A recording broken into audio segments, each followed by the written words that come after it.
Hello everyone, कैसे हैं आप सभी।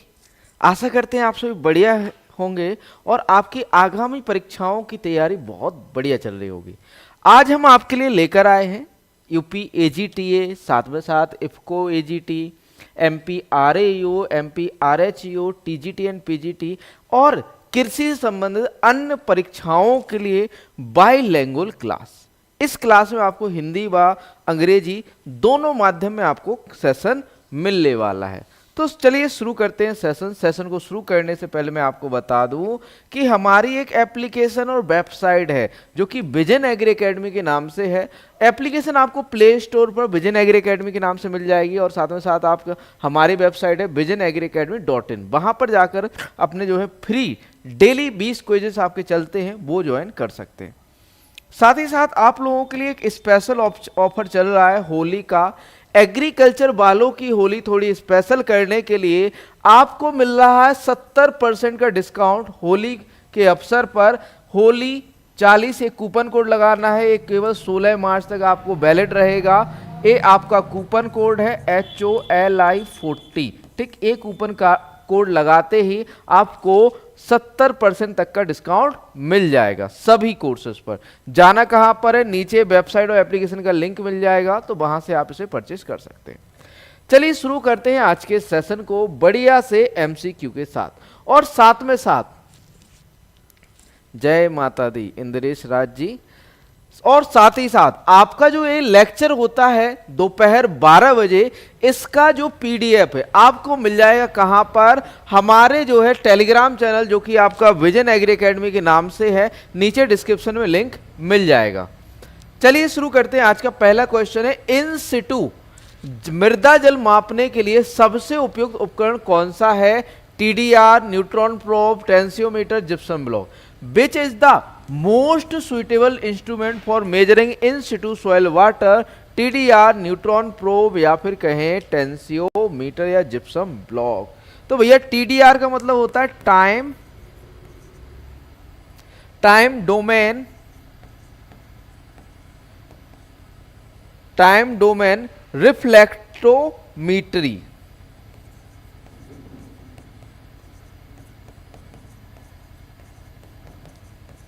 टीडीआर तो बेसिकली इन सिटू वाटर को मापने के लिए किसका यूज करते हैं, हम टीडीआर का यूज करते हैं। किसका यूज करते हैं बच्चों, टीडीआर का।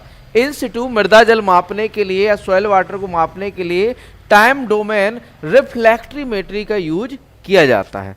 सर एग्जाम कब तक संभावना है, भैया जून तक आपकी संभावना है। ठीक है, आगे बात करें बच्चों आपका टेंसियोमीटर की, तो ये मेजर करने के लिए किसका, सॉइल वाटर टेंशन को मेजर करने के लिए टेंसियोमीटर का यूज इसलिए किया जाता है आपका सॉइल वाटर जो है आपका टेंशन को मेजर करने के लिए। न्यूट्रॉन प्रोब से measure water content by detecting the scattering of neutron in the soil. इन वाटर कंटेंट को मेजर करने के लिए यूज किया जाता है।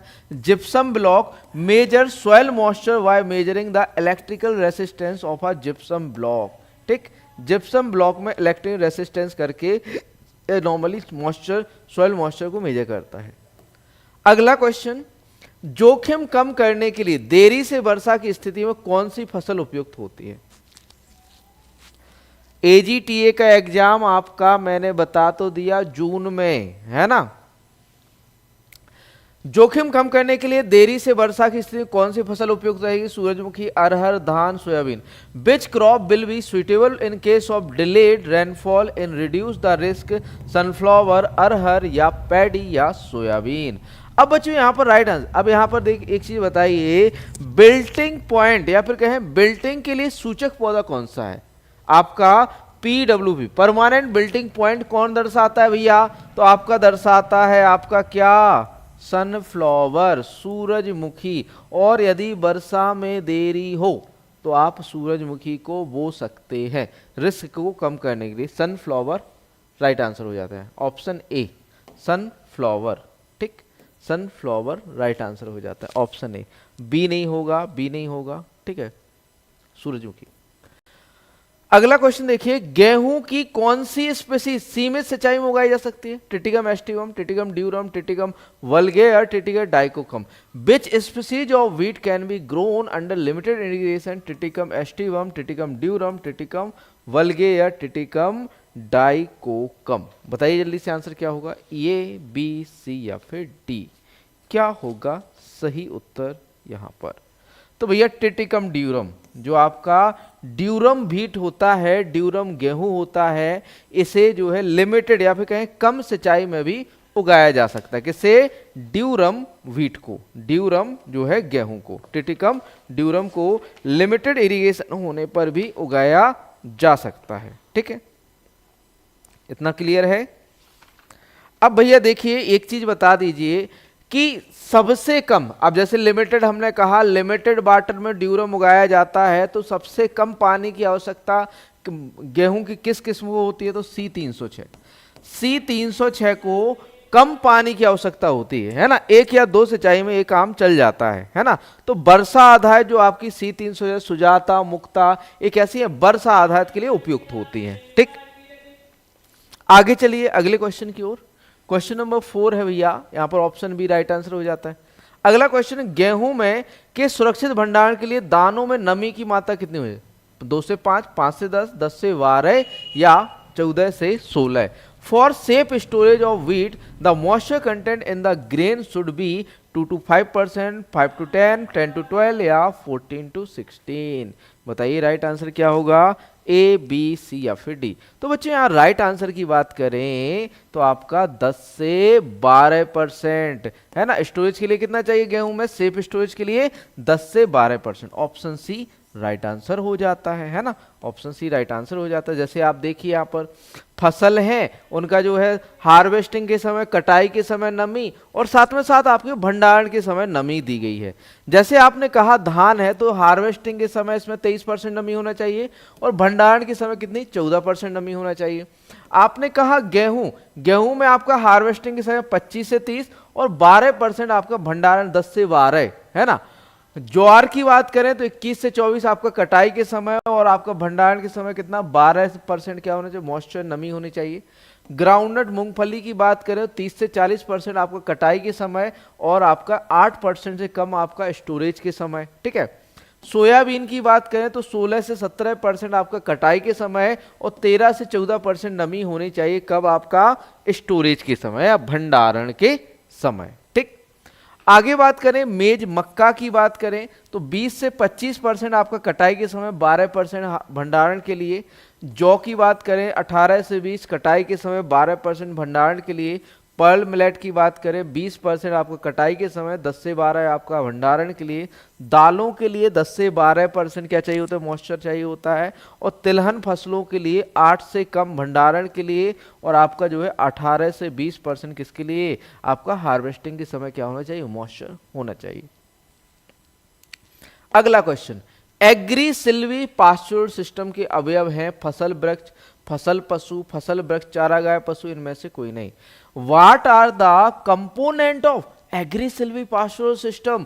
Crop, tree, pasture and animal, crop tree या क्रॉप एनिमल। तो भैया सिल्वी, एग्री मीन्स होता है भैया फसलें, सिल्वी मीन्स होता है आपके ट्री, और पास्चरल मीन्स होता है आपका पास्चर मतलब चारागाह है, मतलब एनिमल, एनिमल मतलब पशु है ना।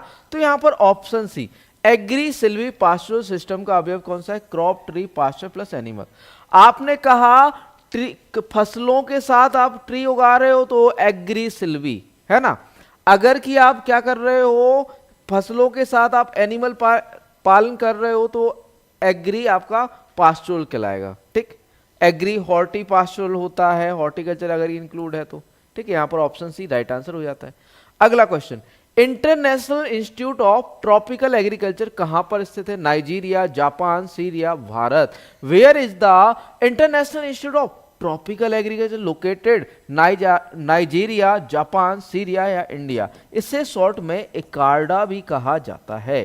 क्या कहा जाता है बच्चों? इकार्डा भी कहा जाता है। तो वही बताना है कि ये इसका हेडक्वार्टर कहां पर है और इसकी जो है स्थापना कब हुई थी। जल्दी से बताओ प्यारे बच्चों। ए सीरिया। देखो यदि ऑप्शन के साथ जाओगे तो सीरिया करना पड़ेगा, ऑप्शन के साथ जाओगे तो क्या करना पड़ेगा बच्चों, Syria, Aleppo Syria, Aleppo Syria 1977 में जो है स्थापित हुआ था। 1970 में क्या हुआ था, स्थापित हुआ था। लेकिन लेकिन लेकिन इसको जो है बेरुट बेरुट बेरुट लेबेनॉन, प्रेजेंट में जो इसका हेडक्वार्टर है ये बेरुट लेबनान में है। ठीक है, कहां पर है बच्चों, बेरुट लेबनान। पहले जब स्थापना हुई थी तब इसका सीरिया हुआ करता था, लेकिन रिसेंटली इसका जो हेडक्वार्टर है वो चेंज हो गया है। कहां पर है, बेरुट लेबनान में है। इसकी स्थापना 1977 में सीरिया में हुई थी और इसका हेडक्वार्टर कहां पर है, बेरुट लेबनान में। ठीक, आगे बात करें अगले इंस्टीट्यूट की, या फिर कहें option A, sorry option A नहीं होगा, यहां पर सी होगा, सीरिया। ठीक, देखिए CGIAR बेसिकली आपका जो इकार्डा है ये CGIAR का क्या है, इसमें CGIAR में 15 इंस्टीट्यूट आते हैं जिनका एक सदस्य है कौन, आपका इकार्डा। ठीक, तो देखिए consultative group on international agriculture research, different headquarter इसका है। ठीक है, 1971 में जो है स्थापित हुआ, इसका हेडक्वार्टर एक्चुअल में फ्रांस है, सॉरी इसका हेडक्वार्टर कहां पर है, फ्रांस में है, फ्रांस। ठीक, इसका हेडक्वार्टर कहां, फ्रांस। सीआईट की बात करें, Centro Internacional de Agricultura Tropical Palmira Colombo 1969। CIFOR Centre for International Forestry Research Bogor Indonesia 1993 स्थापित हुआ। CIMMYT Centro Internacional de Mejoramiento de Maiz, या sorry International Maize and Wheat Research Improvement Centre Mexico 1943। International Centre for Potato Lima Peru 1971। और आपका एक International Centre for Agriculture Research in Dry Area Aleppo Syria Beirut Lebanon 1977। ठीक है, ICRIS and International crop research institute for semi arid tropics Hyderabad में India में 1972 में स्थापित हुआ था। ठीक, आगे बढ़ते हैं अगले क्वेश्चन की ओर।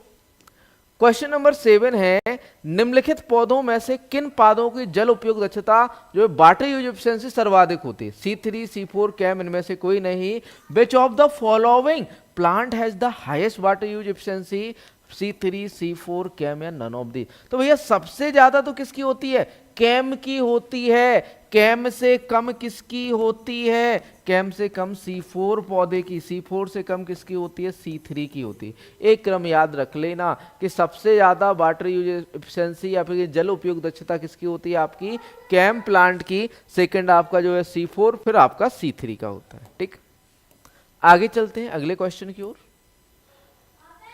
किस हल से भी आकार की कुंडी बनती है, या फिर कहें कुंड, या फिर कहें कूड़ या फर्रो बनती है। Ridge plough, mouldboard plough, disc plough, देसी हल। Which plough makes V shaped furrow, ridge plough, mouldboard plough या डिस्क प्लाउ या देसी प्लाउ। तो भैया देसी प्लाउ से या देसी हल से क्या बनता है, भी आकार की क्या बनती है, फर्रो बनती है। एल आकार की किसमें बनती है भैया, मोल्ड बोर्ड प्लाऊ। एल आकार का किसमें बनता है, मोल्ड बोर्ड प्लाऊ में एल आकार की फर्रो बनती है। एल आकार का किसमें आता है, आपका मोल्ड बोर्ड प्लाऊ। अगला क्वेश्चन देखो, क्वेश्चन नंबर 9 है, ऑप्शन डी राइट आंसर।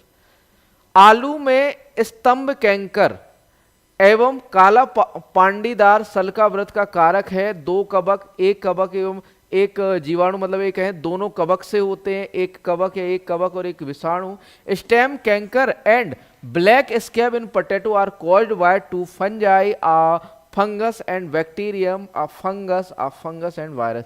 भैया ये एक ही रोग है जो किससे होते हैं, फंजाई से होते हैं। फंजाई से होते हैं, किससे होते हैं, आपके कवक से होते हैं। 2 कवकों द्वारा होते हैं। ठीक है, किसके द्वारा होते हैं, 2 कवकों द्वारा। देखिए ऑप्शन सी राइट आंसर हो जाता है। सॉरी, एक फंगस से होने वाले हैं, sorry. Stem canker and black scab in potato would caused by the soil borne fungus. किससे बच्चों, सॉइल बोर्न फंगस से होते हैं। कौन सा? Rhizoctonia solani result in stunted growth, reduced yield and poor tuber quality with black scurf appearing as dark irregular spot on the tuber surface. Symptom की बात करें तो stem canker, the fungus attack emerging stem, मतलब जो नई नई stem होती है उस पर क्या करते हैं? इमर्ज करते हैं बंदे। Causing browning and blackening delayed emergence, मतलब कि कहें कि ब्राउन या भूरापन आ जाता है और कालापन आ जाता है, और साथ में साथ जो है आपके जो स्टेम या फिर तने बनने की प्रक्रिया है या इमरजेंस की प्रक्रिया उसको रोकते हैं, डिले करते हैं या फिर कहें देरी पहुंचाते हैं। And in severe case stem death resulting in gappy crop, या फिर कहें आपको जो है रिजल्ट में क्या देखने को मिलता है? एक कहें कि आपकी स्टेम मर जाती है या फिर तना पूरी तरह से मर जाता है। ब्लैक स्कफ की बात, appear as a small to large dark black spot on the tuber surface, tuber या फिर कहें कंद की सरफेस पर काले धब्बे देखने को मिलते हैं, ब्लैक स्पॉट्स देखने को मिलते हैं, ठीक है, जिन्हें हम क्या कहते हैं? स्क्लेरोटिया कहते हैं। ठीक, आगे देखिए अगला क्वेश्चन है, जैविक नियंत्रण में न्यूक्लियो पॉलीहेड्रोवायरस एनपीवी का प्रयोग किया जाता है चना फली छेदक के लिए, धान की गंदी वक के लिए, गन्ने के पायरेला के लिए, सभी के लिए। Nucleopolyhedrovirus is used in biological control for chickpea, pod borer, paddy stinking work, sugarcane, pyrilla या ऑल। तो भैया यहाँ पर right answer option A already लगा हुआ है, चिकपी पॉड बोरर। चिकपी या फिर कहें हेलिकोवर्पा अर्मीजीरा के एनपीबी का यूज किया जाता है, हेलिकोवर्पा अर्मीजीरा, हेलिकोवर्पा अर्मीजीरा के लिए। ठीक, देखिए nucleopolyhedrovirus a type of baculovirus, एक बैक्यूलो वायरस का प्रकार है, यूज्ड इन बायोलॉजिकल या फिर जैविक नियंत्रण प्रीमेरली टू टारगेट एंड कंट्रोल लैपिडोप्टेरा, या फिर कहें लैपिडोप्टेरा गण के जो मॉथ हैं और बटरफ्लाई इंसेक्ट पेस्ट है इनको कंट्रोल करने के लिए यूज किया जाता है किसका? एनपीवी का। अगला क्वेश्चन देखिए, धान एवं आलू के लिए नत्रजन उर्वरक किस रूप को प्राथमिकता देंगे? नाइट्रेट, अमोनिया, नाइट्राइट, इनमें से कोई नहीं। Which form of nitrogen fertiliser would you prefer for paddy and potato? Nitrate, ammonia, nitrite या फिर कहें नन ऑफ दीज। तो बच्चों नॉर्मली आपकी धान हुआ, आलू हुआ और जूट हुआ, इनमें जो नाइट्रोजन यूज किया जाता है, नत्रजन यूज किया जाता है, वो अमोनिया के फॉर्म में यूज किया जाता है। किसके फॉर्म में बच्चों? अमोनियम के फॉर्म में। ठीक, और बाकी सभी फसलों में जो यूज किया जाता है नत्रजन का, वो किसके रूप में होता है?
हेलो हेलो हेलो, चलिए कोई नहीं, चलिए कोई नहीं, मैं देख लेता हूं उसे। अब आ रही है ना वॉइस? आ रही है ना? जल्दी जल्दी क्वेश्चन देख लेते हैं, थोड़ा सा बैटरी डिस्चार्ज हो गई है। ठीक है, हेलो, वॉइस आ रही है ना?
हेलो, अब आ रही है ना वॉइस?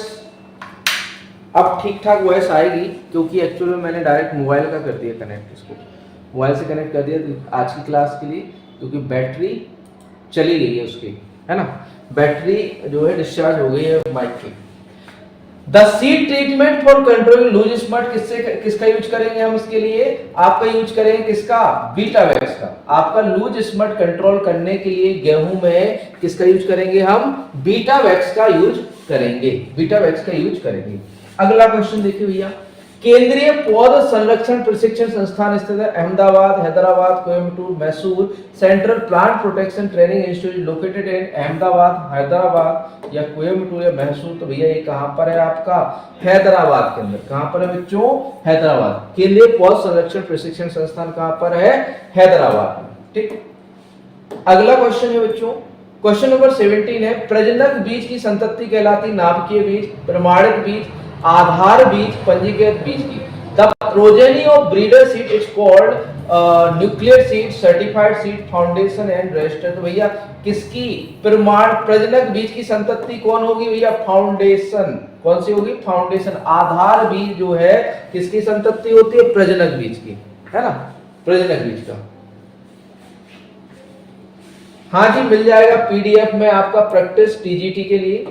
अगला क्वेश्चन, सस्य विज्ञान के जनक आप सभी को पता है Peter Decrescenzi, father of agronomy Peter Decrescenzi ji, और जेथोटोल बीट साइंस या टिलेज के जनक हैं। आर्नोन स्ट्राउड ने लॉ ऑफ मिनिमम दिया था, लॉ ऑफ मिनिमम दिया था आर्नोन स्ट्राउड ने। ठीक है, अगला क्वेश्चन देखिए, क्वेश्चन नंबर 19 है, ऑप्शन सी राइट आंसर। मक्के के पौधे में आपका पहले सिल्क निकलता है, पहले नरमंजरी निकलती है, दोनों एक समय निकलते हैं, इनमें से कोई नहीं। In maize plant silk comes out first, tassel comes out first, both come out at the same time, none of these. ये टेसल कम, पहले मेल पार्ट नरभाग निकलता है, उसके बाद कौन निकलता है आपका? फीमेल पार्ट, सिल्क आता है। ठीक है, किसमें? आपका मक्का में। अगला क्वेश्चन देखिए, श्यामली किसमें है? कपास की, जूट, सनई या ढैंचा। Shyamali is a variety of cotton, jute, सन है, पेंट, ढैंचा। तो भैया ये कपास की है। श्यामली किसकी वैरायटी है बच्चों? कपास की है। ठीक है, यहां पर आपके जो है 20 क्वेश्चन समाप्त होते हैं, और साथ में साथ बच्चों अभी होली का ऑफर चल रहा है, होली 40 जो कूपन कोड लगाना है, ये आपका कूपन कोड है, कूपन कोड है, इसको लगाना है आपको। कितना? 70% तक का डिस्काउंट मिल जाएगा। टीजीटी एंड पीजीटी के लिए आपके जो है प्रैक्टिस सेट अवेलेबल है, प्रैक्टिस सेट अवेलेबल है। ठीक है, तो आप डायरेक्टली इस नंबर पर कांटेक्ट कर सकते हैं, 7880497104। यदि पीडीएफ में चाहिए तो वेबसाइट पे जाइएगा, और यदि आपको प्रिंटेड में चाहिए तो डायरेक्टली हमसे कांटेक्ट कर सकते हैं। चलिए मिलते हैं नेक्स्ट सेशन में। थैंक यू दोस्तों।